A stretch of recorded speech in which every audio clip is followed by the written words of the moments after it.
আল্লাহ আমার রব, এই রবি আমার সব। দামে দামে তন মনে তারি অনুভব। তোমার দুনিয়াতে আমি যেদিকে তাকাই, অথই নিয়ামতে ডুবে আছি সবাই। পাক পাখালির গানে শুনে তসবিহ কালো রব, তসবিহ কালো রব। আল্লাহ আমার রব, এই রবি আমার সব। আসসালামু আলাইকুম, আলহামদুলিল্লাহ, আসসালাতু ওয়াসসালামু আলা রাসূলিল্লাহ। প্রিয় দর্শক, আপনারা যারা দেশে আছেন প্রবাসে, সবাইকে জানাই অনেক অনেক প্রীতি ও শুভেচ্ছা। শুরু হলো এনটিভি আয়োজিত অনুষ্ঠান আপনার জিজ্ঞাসা। আপনাদের সাথে আছি আমি জয়নুল আবেদিন আজাদ, আর আপনাদের মনোজাগা প্রশ্নের জিজ্ঞাসার জবাব দিচ্ছেন বিশিষ্ট আলেম ডক্টর মোহাম্মদ সাইফুল্লাহ। আসসালামু আলাইকুম ওয়া রাহমাতুল্লাহি ওয়া বারাকাতুহু। প্রিয় দর্শক, চলুন তাহলে জিজ্ঞাসার জগতে। শুরুতে একটি ইমেল পাঠিয়েছেন কুইন কানিজ, লিখেছেন, আমি জানতে চাই গিফট প্রদানের ক্ষেত্রে এক বাচ্চাকে বেশি আরেক বাচ্চাকে কম দেওয়া কি গুনাহ এর কাজ? যেমন বড় বাচ্চাকে ঈদের জন্য কেনাকাটা করার জন্য কম টাকা, আর আরেক বাচ্চাকে একটু বেশি টাকা দিলে কি গুনাহ হবে? ধন্যবাদ আপনাকে। আপনি প্রশ্ন করেছেন যে এক বাচ্চাকে বেশি এক বাচ্চাকে কম দিলে কি গুনাহ হবে না। এখানে জাস্টিস যেটা সেটাই গ্রহণযোগ্য, সমতা গ্রহণযোগ্য, মানে বাধ্যতামূলক। যার যতটুকু প্রয়োজন ততটুকু দিতে পারবেন। যেমন বড়জনের জন্য কাপড় প্রয়োজন হচ্ছে 5 মিটার মনে করেন, আর ছোট জনের জন্য 2 মিটার, তাহলে কি এখন সমান সমান দেবেন না? এটা এখানে বলা হয়েছে ফাআদিলু বাইনা আওলাদিকুম, তোমরা তোমাদের সন্তানদের মাঝে যখন কোনো বিষয়ে তোমরা দান করবে সেক্ষেত্রে আদল করবে, জাস্টিস করবে, ইনসাফ করবে। ইনসাফ করার অর্থ কি? ইনসাফ হচ্ছে আসলে মানে যার যতটুকু প্রয়োজন রয়েছে সে আলোকে দান করা। ইনসাফ এটাকে বোঝায় না যে ইনসাফ হচ্ছে সমান সমান করতে হবে, 100 টাকা 100 টাকা করে দিতে হবে। 100 টাকা দেওয়াটা এটা বাধ্যতামূলক না। হ্যাঁ, যদি দেখা যায় যে মানে এমন বিষয় যে ক্ষেত্রে দুজনের সমতা করাটাই প্রয়োজন, সেক্ষেত্রে সমতা করবেন। হ্যাঁ, সমতা করবেন, সম্ভব এবং প্রয়োজন, তাহলে সেক্ষেত্রে সমতা করবেন। কিন্তু জাস্টিস এর বা ইনসাফের দাবি এটা নয় যে সমান সমান হইতে হবে না, এটা জাস্টিসের দাবি নয়। আরেকটি বিষয়, ইসলামে কি এমন কোনো ব্যাপার আছে যে ঘরে ছেলে আছে, মেয়ে আছে, শিশু ছেলের আগে শিশু মেয়েকে গিফটটা আগে দেওয়া, মেয়েকে একটু প্রাধান্য দেওয়া? না, ছেলে মেয়ে সেক্ষেত্রে মেয়েকে আগে দিতে হবে বা ছেলেকে পরে দিতে হবে, এটার কোনো মানে সরকারি কোনো ভিত্তি নেই। সেক্ষেত্রে যদি গিফট দেন, গিফট তো সবাইকে একসাথে দিতে হবে, এটা বাধ্যতামূলক নয়। হতে পারে যে আপনি মানে যখন আপনার সুবিধা হয় সেই সুবিধা অনুযায়ী আপনি সন্তানদের গিফট দিলেন। আসলে এখানে যে হাদিসটি এসেছে সেই হাদিসটি প্রেক্ষাপট সম্পূর্ণ ভিন্ন। যে প্রেক্ষাপটে এসেছে সেই প্রেক্ষাপট হচ্ছে যে নতুন সন্তান হয়েছে, সে সন্তানকে তিনি অন্যদেরকে না দিয়ে শুধুমাত্র সেই সন্তানকে কী করেছেন, একটা বিশেষ সম্পত্তি অথবা বিশেষ একটি অ্যাসেট তার নামে দিয়েছেন, যেটা মূলত নবী সাল্লাল্লাহু আলাইহি ওয়াসাল্লাম পছন্দ করেছেন। সেখানে নবী সাল্লাল্লাহু আলাইহি ওয়াসাল্লাম এ কথা বলেছেন, তার পিতা নোমান ইবনে বশীর আব্বাকে বলেছেন যে তুমি কি তোমার সন্তান সবাইকে এইভাবে দিয়েছ? কারণ হলো এটা এমন জিনিস, এমন অ্যাসেট যেটা সবাইকে দেওয়ার প্রয়োজন আছে, অন্যথায় বাকিরা মনক্ষুণ্ণ হবে, কারণ বাকিদের হক এর সাথে জড়িত আছে। কিন্তু বিশেষ করে সামান্য কিছু পুরস্কার উপহার দেয়া, যেমন একজনকে একটা জামা দিলেন, অথবা একজনকে একটা এটাকে কয় মোবাইল দিলেন, অথবা একজনকে একটা অন্য একটা হাদিয়া দিলেন, এগুলো কিন্তু এই মাসআলাটা এইখানে আসে নাই, এই হাদিসটা এখানে আসে নাই। এক্ষেত্রে মানে অবশ্যই মানে সন্তানের ব্যাপারে পিতামাতা খেয়াল রাখবে যে যাতে করে মানে আরেকজনের উপর জুলুম না হয় এবং আরেকজন যেন মনক্ষুণ্ণ না হয়, মানে এই জিনিসটা শুধুমাত্র খেয়াল রাখবেন। আর সেক্ষেত্রে চেষ্টা করবেন যে সন্তানদের সবাইকে সন্তুষ্ট রাখার জন্য, যার যতটুকু প্রয়োজন আছে প্রয়োজন তার মেটানোর জন্য। সেক্ষেত্রে যদি কখনো নারীকে অগ্রাধিকার দিতে হয়, মেয়েদেরকে অগ্রাধিকার দিতে পারবে, কখনো ছেলেকে অগ্রাধিকার দেওয়ার প্রয়োজন হয় ছেলেকে অগ্রাধিকার দিতে পারবে। ছেলে মেয়ে মানে সেক্ষেত্রে যে মেয়েদেরকে আগে দিতে হবে অথবা ছেলেদেরকে আগে দিতে হবে এ ধরনের বিষয় হাদিস দ্বারা প্রমাণিত হয়নি। খুবই গুরুত্বপূর্ণ বিষয় অবগত হলাম প্রিয় দর্শক। আরও একটি ইমেল পাঠিয়েছেন রেজাউর রহমান, আপনি ইংরেজি হরফে বাংলা ইমেলটি করেছেন, পড়ার চেষ্টা করছি। লিখেছেন, কবর জিয়ারত কিভাবে করতে হয়, কোন কোন সূরা পড়তে হয় জানাবেন? সূরা ইয়াসিন কয়বার কবর গেটে গিয়ে পড়লে কি মুর্দার কবরের আযাব মাফ হওয়ার সম্ভাবনা বেড়ে যায়? কেউ কেউ সূরা মুলক ও পড়তে বলে থাকেন, এই বিষয়গুলো ঠিক আছে? ধন্যবাদ। এই ভাইকে, ভাই প্রশ্ন করেছেন যে কবর জিয়ারত কিভাবে করতে হয়। কবর জিয়ারত হচ্ছে মানে কবর যেখানে আছে কবরের সামনে গিয়ে উপস্থিত হওয়া, এটার নাম হচ্ছে কবর জিয়ারত। মাঝে মধ্যে কবরের সামনে দিয়ে গেলেন, উপস্থিত হলেন, এটাই কবর জিয়ারত, আর কিছুই না। আর কোনো কিছুকে কবর জিয়ারত বলা হয় না। সুতরাং কবরের সামনে দিয়ে গেলেই, কবরে উপস্থিত হলেই, কবরের সামনে গেলে যখন আপনি চিন্তা করবেন যে আমার এই আত্মীয়, আমার এই পিতা, আমার এই মা, আমার এই নিকটতম ব্যক্তি আজকে মাটির নিচে, এই যে উপলব্ধি, এই যে মানে সমালোচনা, আত্মপর্যালোচনা, এটাই হচ্ছে মূলত কবর জিয়ারত, সেখানে উপস্থিত হওয়াটাই। কবর এর সামনে যদি যখন উপস্থিত হবেন তখন আপনি কবরের সামনে উপস্থিত হলে রাসূলুল্লাহ সাল্লাল্লাহু আলাইহি ওয়াসাল্লামের সুন্নাহ হচ্ছে রাসূল সাল্লাল্লাহু আলাইহি ওয়াসাল্লাম সেখানে একটা দোয়া আমাদেরকে অথবা একটা সালাম শিক্ষা দিয়েছেন। এটি সালাম এবং দোয়া দুটোই। আসসালামু আলাইকুম আহলা দিয়ারি মিনাল মুমিনিন ওয়াল মুসলিমিন, এই যে সালামটি আছে এটা শিখে নেওয়ার জন্য চেষ্টা করবেন। এটি সুন্নাহ, এটা বলা সুন্নাহ। এর অতিরিক্ত যদি আপনি মনে করেন যে কবরবাসীর জন্য দোয়া করবেন, কবরবাসীর জন্য দোয়া করা জায়েজ, যে কোনো ধরনের দোয়া কবরবাসীর জন্য করতে পারেন। কবর জিয়ারতে গিয়ে কবরকে সামনে রেখে কোরআন কারীম তেলাওয়াত করা আদৌ কি সুন্নাহসম্মত কিনা, এই বিষয়ে আলেমদের মধ্যে মতপার্থক্য রয়েছে। বিশুদ্ধ বক্তব্য হচ্ছে নবী সাল্লাল্লাহু আলাইহি ওয়াসাল্লামের কোনো আমল দ্বারা এটি প্রমাণিত হয়নি। সূরা ফাতিহা 7 বার পড়বেন, দরুদ শরীফ 11 পাঠ পড়বেন, সূরা ইয়াসিন 1 বার পড়বেন, সূরা মুলক 1 বার পড়বেন, ইত্যাদি ইত্যাদি যা বলা হয় থাকে, এগুলো কোনোটাই হাদিস দ্বারা সাব্যস্ত হয়নি। যেমনিভাবে কোনো সহিহ রিওয়ায়াত দ্বারা এটা সাব্যস্ত হয়নি যে কবরের সামনে গিয়ে যদি কেউ সূরা ইয়াসিন তিনি পড়েন তাহলে কবরস্থ ব্যক্তির কবর আযাব মানে মাফ হয়ে যাবে, হালকা হয়ে যাবে, সম্ভাবনা বেড়ে যাবে ইত্যাদি, কোনোটাই সহিহ হাদিস দ্বারা সাব্যস্ত হয়নি। বরং নবী সাল্লাল্লাহু আলাইহি ওয়াসাল্লাম, আমরা জানি যে নবী সাল্লাল্লাহু আলাইহি ওয়াসাল্লাম দুটি কবর দিয়ে অতিক্রম করে যাচ্ছিলেন। যাওয়ার সময় নবী সাল্লাল্লাহু আলাইহি ওয়াসাল্লামকে ওহীর মাধ্যমে জানানো হয়েছে। নবী সাল্লাল্লাহু আলাইহি ওয়াসাল্লাম জানতে পেরেছেন যে এই দুজন ব্যক্তিকে কবরের মধ্যে শাস্তি দেওয়া হচ্ছে।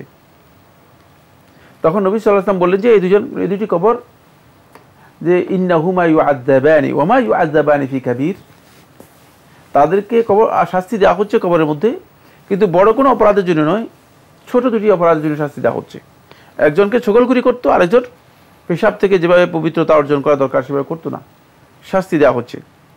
এরপর নবী সাল্লাল্লাহু আলাইহি ওয়াসাল্লাম তাদের জন্য শাফাআত করলেন। কিন্তু নবী সাল্লাল্লাহু আলাইহি ওয়াসাল্লাম উপস্থিত যারা সাহাবায়ে কেরাম ছিলেন, হাদিসে বর্ণনা করেছে বুরাইদা ইবনে হুসাইব রাদিয়াল্লাহু তাআলা আনহু, তিনি বলেন যে রাসূলুল্লাহ সাল্লাল্লাহু আলাইহি ওয়াসাল্লাম এর সাথে আরও লোকেরা ছিল, কিন্তু রাসূলুল্লাহ সাল্লাল্লাহু আলাইহি ওয়াসাল্লাম তাদের কাউকে এই কথা বলেন না যে তোমরা সূরা ফাতিহা পড়ো, তাহলে কবর আযাবটা কিছুটা হালকা হয়ে যাবে, অথবা তোমরা সূরা ইখলাস 11 বার পড়ো। এই ধরনের বক্তব্য কবর জিয়ারতে রাসূলুল্লাহ সাল্লাল্লাহু আলাইহি ওয়াসাল্লাম থেকে কোনো হাদিস এইভাবে সাব্যস্ত হয়নি। সুতরাং কবরে গিয়ে এগুলো পড়া সুন্নাহ দ্বারা যেহেতু সাব্যস্ত হয়নি, তাহলে এই আমলগুলো কী হবে? খুবই সহজ কথা, যেটা সুন্নাহ দ্বারা প্রমাণিত নয় সেই আমলটা বিদআত। সুতরাং এটা কবর জিয়ারতের একটি বিদআতি তরিকা। কবর জিয়ারতের সুন্নাহ তরিকা হচ্ছে আপনি শুধুমাত্র কবরবাসীর জন্য সেখানে দোয়া করবেন। সেখানে কবরে গিয়ে আপনি নিজের জন্য দোয়া করবেন না, কারণ মানে আপনি একথা ধারণা করার সুযোগ নেই যে কবরের সামনে গেলেই দোয়া কবুল হয়। মানে দুনিয়ার কেউ এই কথা বলে না যে কবরে গেলে, কবরের সামনে গেলে দোয়া কবুল হবে না। কবরবাসীর জন্য আপনি কবরের সামনে যখন যাবেন তখন দোয়া করবেন, আর নিজের জন্য যখন দোয়া করবেন দোয়াটা হবে সরাসরি, হ্যাঁ সরাসরি আল্লাহর কাছে। আর নিজের জন্য যখন দোয়া করবেন তখন আপনি ব্যক্তিগতভাবে যে সমস্ত দোয়া কবুলের জায়গা এবং স্থান আছে সেখানে দোয়া করবেন। ভাই রেজাউর রহমান, আপনার ইমেল আমরা পড়ছিলাম, আপনি আরও লিখেছেন কবর গেটে গিয়ে জিয়ারত না করে বাসা থেকে দাঁড়িয়ে জিয়ারত করলে হবে, সওয়াব কি কম হবে? এ ভাই কবর জিয়ারত নিয়ে অত্যন্ত একটা মানে কি বলা যেতে পারে যে মানে কষ্টের মধ্যে আছেন অথবা সেটা বিভ্রান্তির মধ্যে রয়েছেন, কষ্টের মধ্যে এবং বিভ্রান্তির মধ্যে রয়েছেন। কবর জিয়ারত বিষয়টি হয়তো আপনার কাছে স্পষ্ট হয়নি। কবর জিয়ারত সেখানে গিয়ে উপস্থিত হতে হবে যদি জিয়ারত বলেন, আর ঘর থেকে দোয়া করতে পারবেন, ঘর থেকে কবর জিয়ারত করা যাবে না, দোয়া করা যাবে, ঘর থেকে কবর জিয়ারত হয় না। যারা বলছেন যে ঘর থেকে কবর জিয়ারত করা যায়, এটি একটি বিভ্রান্তিকর বক্তব্য, এর কোনো ধরনের ভিত্তি নেই, একেবারে ভিত্তিহীন একটি বক্তব্য। জি, সবশেষে আপনি লিখেছেন লা ইলাহা ইল্লাল্লাহ ৭০,০০০ বার একজন মুর্দার নামে পড়লে নাকি ওনার কবরের আযাব মাফ হয়ে যায়। অনেক ওয়াজে এ কথা বলতে শুনেছি। না, এর কোনো ভিত্তি নেই। লা ইলাহা ইল্লাল্লাহ ৭০,০০০ বার যদি পড়া হয় থাকে কোনো ব্যক্তির নামে, তাহলে তার কবর আযাব মাফ হয়ে যাবে অথবা কবর আযাব হালকা হয়ে যাবে, এই ধরনের কোনো বক্তব্য কোনো সহিহ হাদিস দ্বারা প্রমাণিত হয়নি। এটি একেবারে মিথ্যা বক্তব্য। ওয়াজে হয়তো গালগল্প হিসেবে মানুষদেরকে বলে থাকে আমাদের ওয়াইজিন যারা আছেন তারা, এটা গালগল্পের বাহিরে আর কিছুই না, এগুলো কোনো ভিত্তি নেই। আমরা জানলাম বিষয়টি সম্পর্কে। প্রিয় দর্শক, আরও একটি ইমেল পাঠিয়েছেন এস.এম. শাহিদুল হক, পাইকপাড়া, ঢাকা থেকে লিখেছেন, Is it all right if Muslims read and research other religions? If there is comparative study on other religions in the traditional higher Muslim education system? ধন্যবাদ আপনাকে। আপনি প্রশ্ন করেছেন কোন মুসলিমের জন্য কি এটা কি বৈধ বা এটা কি পারমিটেড সে আদার্স রিলিজিয়ন্স নিয়ে স্টাডি করবে অথবা রিসার্চ করবে, কম্পারেটিভ স্টাডি করবে? না, বৈধ, বৈধ, তিনি করতে পারেন। তবে শর্ত হচ্ছে দুটি। এক নম্বর শর্ত হচ্ছে তিনি ইসলামের মৌলিক আকীদার উপর অবিচল থাকতে হবে। কারণ গবেষণা করতে গিয়ে গবেষক যদি পথভ্রষ্ট হয়ে নিজের দিনই হারিয়ে ফেলে তাহলে আর গবেষণা করার অর্থ নেই। এই জন্য প্রথমেই নিজের আকীদা এবং দ্বীনের ব্যাপারে অবিচল, নিজেকে হারিয়ে আবার খুঁজতে হবে। হ্যাঁ, তখন নিজেকেই খুঁজতে হবে। এই জন্য অবশ্যই নিজের আকীদা এবং দ্বীনের ব্যাপারে অবিচল হতে হবে। এটা হলো এক নম্বর শর্ত। দ্বিতীয় নম্বর শর্ত যেটি, সেটা হলো যখন কম্পারেটিভ স্টাডি করবেন তখন তিনি অবশ্যই এই ক্ষেত্রে ইসলামের যে দৃষ্টিভঙ্গি আছে সেই দৃষ্টিভঙ্গিকে অগ্রাধিকার দেওয়ার জন্য, সেই দৃষ্টিভঙ্গির সৌন্দর্য এবং বিশুদ্ধতা তুলে ধরার জন্য স্টাডি করবেন মানে অন্য ধর্মের প্রমোট করার জন্য, অন্য ধর্মের আকীদা বিশ্বাসকে প্রকাশ করার জন্য অথবা প্রচার করার জন্য অথবা এর দাওয়াতি কাজের জন্য, তাহলে তিনি গুনাহগার হবেন, এটি তার জন্য বৈধ হবে না। তিনি যখনই এই গবেষণা করবেন, গবেষণার মধ্যে তিনি এটাকেই অগ্রাধিকার দিবেন, সেটা হচ্ছে তার জন্য শর্ত হচ্ছে তিনি ইসলামের যে বক্তব্য সৌন্দর্য আছে সেটাকেই প্রমোট করার জন্য চেষ্টা করবেন, তুলে ধরার জন্য চেষ্টা করবেন। কম্পারেটিভ স্টাডি করলেন, কম্পারেটিভ স্টাডি করে তিনি না বুঝে মানে তার হয়তো মানে স্বল্প জ্ঞানের কারণে অথবা গবেষণার ঘাটতির কারণে, গবেষণার মধ্যে ত্রুটিপূর্ণ গবেষণা হওয়ার কারণে হয়তো ইসলামের একটা মৌলিক বিষয় সম্পর্কে তিনি একটা ভুল বুঝ দিয়েছেন। দেখা গেল যে তিনি সেটাকে কন্ডেম করতে চেষ্টা করছেন, সেটাকে বাতিল করার জন্য সেটাকে বাতিল করার জন্য চেষ্টা করতেছেন। মানে এটা অনেককে দেখা যায়। মানে এই ধরুন, কারণ তিনি গবেষণা করতে গিয়ে আগে তাকে এই চিন্তাভাবনা ক্লিয়ার থাকতে হবে যে ইসলামের সৌন্দর্যের বিষয়গুলো মানে এটি ওহির মাধ্যমে সুস্পষ্ট, ওহির মাধ্যমে প্রমাণিত। আর অন্য ধর্ম বলতে যেগুলোকে বোঝাচ্ছেন, যেগুলো পৃথিবীতে ধর্ম হিসেবে আছে, যদি আমরা ইহুদি ধর্মের কথাই বলি খুব সহজ কথায়, তাহলে তাদের সেই যে রেফারেন্স রয়েছে তাদের কাছে, তারা নিজেরাও জানে না, নিজে আজকে দিনও বলতে পারবে না যে মুসা আলাইহিস সালাতু ওয়াস সালাম যে তাওরাত নিয়ে এসেছেন সে তাওরাত কোথায়। সুতরাং কি সেটা, হ্যাঁ এটা কি সেটা যে তাওরাত নিয়ে মুসা আলাইহিস সালাতু ওয়াস সালাম এসেছেন? তারা আজকের দিন পর্যন্ত সেটা জানে না। সুতরাং তাদের কাছে তথ্যই তো নেই। আর তাদের কিতাবের ব্যাপারে কোরআন স্পষ্ট করে জানিয়ে দিয়েছে আমাদেরকে, তাদের কিতাবের মধ্যে তারা মন গড়া কি করেছে, বিকৃতি সাধন করেছে, সংযোজন বিয়োজন। সুতরাং সেই সব রেফারেন্সকে সামনে রেখে যদি আপনি আগান, আর সেখানে কি যদি আপনি ইসলামের মৌলিক একটা বিষয়কে মনে করেন যে না এই বিষয়টি তো পর্যালোচনার দিক থেকে এটা সঠিক নয়, তাহলে আপনি আপনার এই গবেষণা মানে পথভ্রষ্ট গবেষণা হবে, এবং এই গবেষণার মাধ্যমে আপনি মূলত ইসলামকে প্রমোট না করে আপনি অন্যদেরকে প্রমোট করার জন্য চেষ্টা করবেন। এই জন্য অবশ্যই মুসলিম ব্যক্তি ইসলামকে স্টাডি করবে, কিন্তু এই দুটি শর্ত তাকে অবশ্যই পূরণ করতে হবে গবেষণার জন্য যথাযথ হয়।